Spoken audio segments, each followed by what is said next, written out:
You did take out a temporary order of protection against your husband in 2021. Were you in fear of your husband? How's everybody doing? My name is Anthony Brian Logan, and today we got to talk about the wife of the wrongfully deported man, Kilmer Abrego Garcia, doing an interview with Michael Strahan over on ABC. Now, this was really interesting because that question you saw at the very beginning is important. Hey, you took out a protective order against your husband in recent history. Why'd you do that? Were you afraid? Were you afraid for your children? What's going on? And her answer, which we get to in a minute, her answer is probably exactly what you think it's going to be. But before we go into that, there's a lot more we got to cover, okay? First, Margarita Gate. Oh yeah, Margarita Gate is really a thing. Now, remember the senator from Maryland, Chris Van Hollen, went down to El Salvador to try and retrieve this illegal alien MS-13 gang member. And the pictures were pretty interesting. First of all, the gaze, the first date gaze was interesting. But what was also interesting is what you see right here on the table. Are these margaritas? What's going on? Y'all drinking? What's happening? Now, Chris Van Hollen says, oh, nah, we weren't really drinking. The drinks were planted there by the government. Okay, it wasn't me. I wasn't out there drinking. Let's watch this. Then we're going to continue. I got a transcript of some questions President Trump was asked at the White House today about what I would call Margarita Gate. I don't know if you guys have been following this, but President Bukele, after I met with Kilmer, did this tweet showing us at a table with these two glasses. So here's what happened. When I first sat down with Kilmer, we just had glasses of water on the table. I think maybe some coffee. And as we were talking, one of the government people came over and deposited two other glasses on the table with ice, and I don't know if it was salt or sugar around the top, but they look like margaritas. And if you look at the one they put in front of Kilmer, it actually had a little less liquid than the one in front of me, to try to make it look, I assume, like he drank out of it. Let me just be very clear. Neither of us touched the drinks that were in front of us. And if you want to play a little Sherlock Holmes, I'll tell you how you can know that. So if you look at the video or the picture I sent out from the beginning of our meeting, you'll see there are no glasses on the table. So you'll see in later videos they are on the table. Let's pause right there. Now, he's going to try to explain it away. But look, ultimately, whether you had a margarita, salsarita, santeria, onomatopoeia, it doesn't really matter. This is a distraction. The most important thing, the biggest issue, the real story, the scoop is that you were down there as a sitting U.S. senator from the great state of Maryland in El Salvador trying to retrieve an illegal alien MS-13 gang member. That's the actual story. The margaritas, I don't care nothing about that. The real story is that you were there in El Salvador to begin with. Okay, now that's that. Let's keep on moving. We got a lot more. Oh yeah, there is more. Now, the gang tattoos. So what you have happening is people trying to cover up the tattoos, acting like they're not really there. Because if you see the tattoos on his hand and probably other parts of his body, these are obvious MS-13 gang tattoos, especially the ones on his hand. Now, this is NBC News out there in Washington, D.C.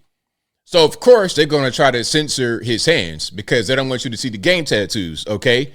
Now, if you don't believe me, or it's a screenshot, ABL, well, let's play a video. This is, again, you can see I'm on the real website right here, okay? NBC4 Washington. Let's go ahead and just watch some of the video. Okay, I don't think there's any sound here.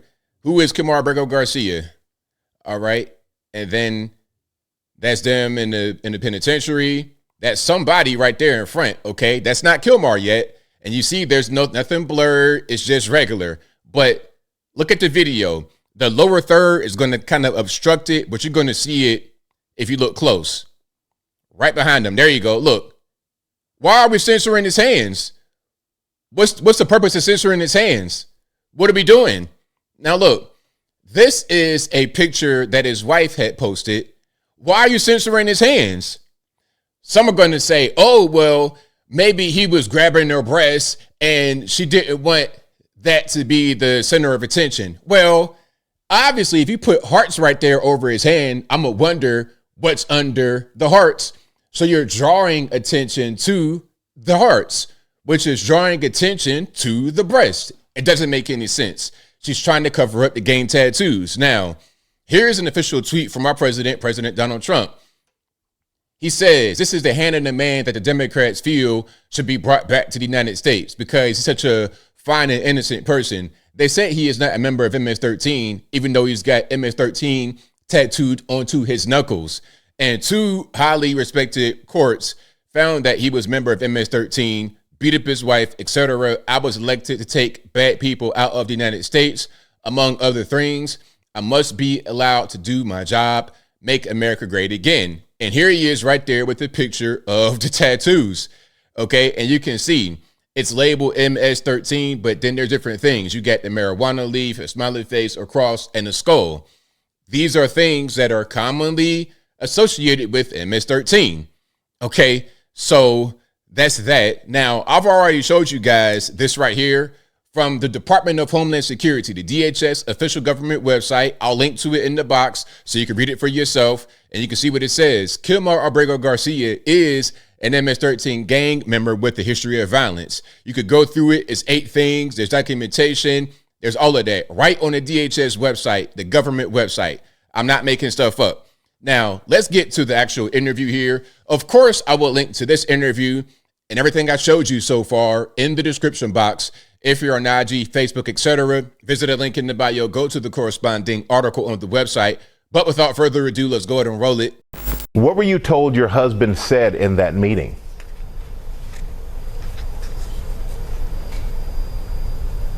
It was just a message of love. So tell me a little bit about your husband. How long have you two been together, and what has your life been like with him? We've been together over 7 years. It's been amazing. He's very a loving husband, an amazing father.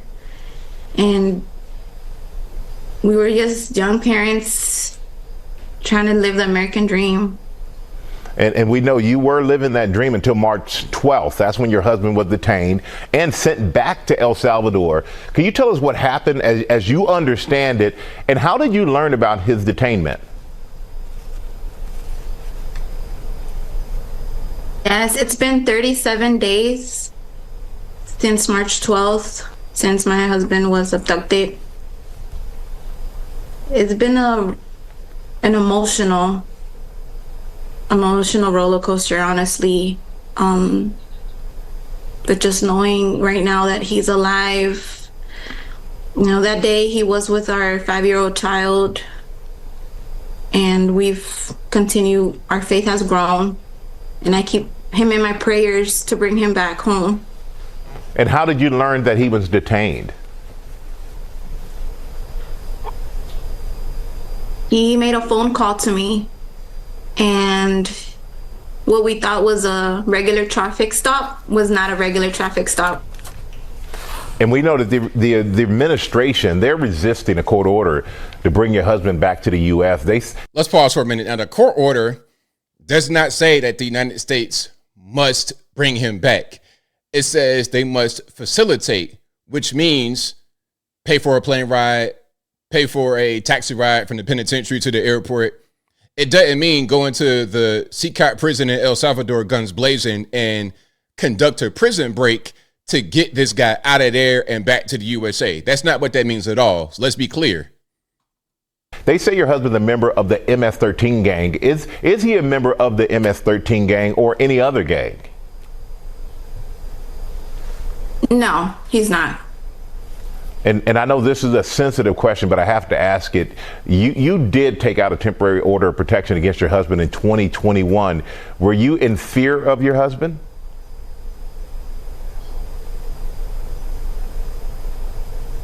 My husband is alive. That's all I can say.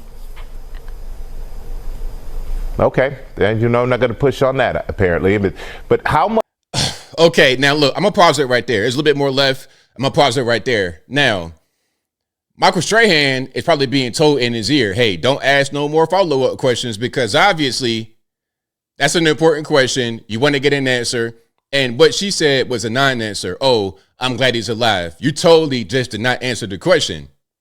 Normally, you're going to push. You're not going to ask that kind of question to only not get an answer in return.